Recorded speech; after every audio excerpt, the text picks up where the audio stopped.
Hello, ito ang sitwasyon ng ating sweep canal irrigation natin dito sa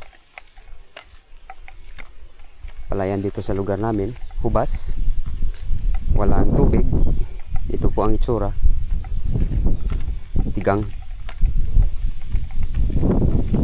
Kaya magantay talaga ng ulan na medyo mapabaha, kasi saka na yan gumalaw ang mga tao dito sa pagtatanim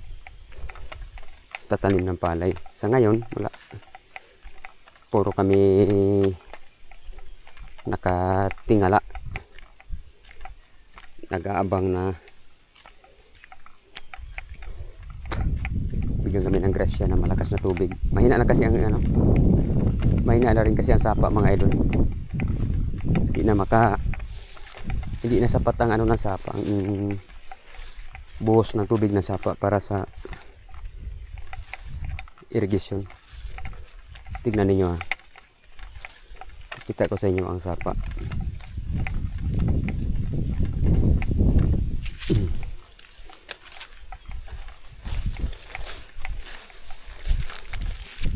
Yan na lang yung tubig ng sapa. Kahit tatampungan mo pa yan, idol, hindi yan siya sapat, hindi siya makaka-supply. Kailangan lumakas pa yan kunti, kasi masasayang lang ang effort dito, hindi man siya makakabuhilo. Pati sa sobrang dami ng palayan dyan, pwede isang umalang, isang palayan lang makikinabang, pero hindi man pwede isa lang, kasi pag nag-supply na yan ng tubig doon sa irrigation, kanya-kanyang kanya-kanyang punta, kanya-kanyang bukas sa mag-away lang yan sila.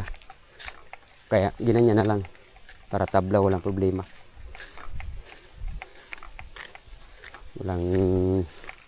walang mag-aaway dyan, dahil nakapunta sa sapa. Itong lugar na to, pag tag-init ganito, lagi tayong pasyal-pasyal lang dyan sa mga pananim.